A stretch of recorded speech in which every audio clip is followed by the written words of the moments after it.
We talked about ownership thinking and how to develop it.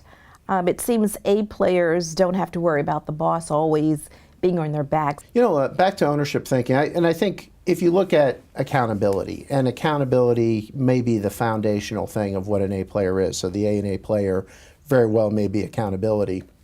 A little model I learned years ago: ownership, accountability, responsibility.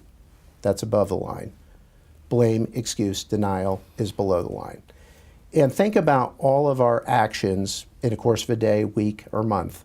Say we lose a customer. Did I take ownership for that, right? And if you own it all, there's a good book called Extreme Ownership about Navy SEALs fighting in Iraq. If a mission went wrong, the first thing they were trained to do mentally was take extreme ownership that it's our fault. Now, we were talking about upbringing earlier.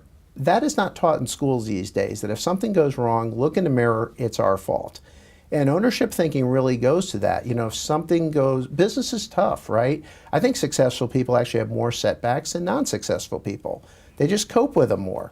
But I would contend the course of a day, a successful person gets more setbacks as they progress than a non-successful person does, because we're playing at higher levels. With that, you have to take an ownership thinking, and that you own it all. And every decision, if you don't like your financials, your results right now, look in the mirror, you own them. You know, we all have these folks in our lives, right? They want to throw the monkey on you. Blame, excuse, denial. It's always somebody else's fault, somebody else's blame. They have all these excuses why they're not getting it done. You know, we call them reasons to be nice to them. And then, you know, there's a fundamental denial that, you know, they think they're good, but they're not. And, you know, back to ownership thinking, even if you're an entry-level employee, practice ownership thinking. Would you do this if you own the company? And it's interesting, a lot of people want stuff. It's like, hey, write up a business case. Are you willing to stick your neck on it?